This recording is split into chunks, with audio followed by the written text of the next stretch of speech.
श्रीलक्ष्मी श्रीमहालक्ष्मी क्षीरसागरकन्यका उत्तिष्ठ हरिसम्प्रीते भक्तानां भाग्यदायिनी। श्रीलक्ष्मी श्रीमहालक्ष्मी क्षीरसागरकन्यका उत्तिष्ठ हरिसम्प्रीते भक्तानां भाग्यदायिनी।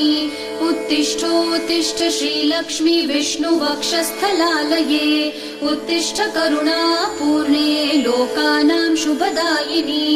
उत्तिष्ठोत्तिष्ठ श्रीलक्ष्मी विष्णुवक्षस्थलालये उत्तिष्ठ करुणापूर्णे लोकानां शुभदायिनी। श्रीपद्ममध्यवसिते वरपद्मनेत्रे श्रीपद्महस्तचिरपूजित पद्मपादे श्रीपद्मजातजननी शुभपद्मवक्त्रे श्रीलक्ष्मी भक्तवरदे तव सुप्रभातम्।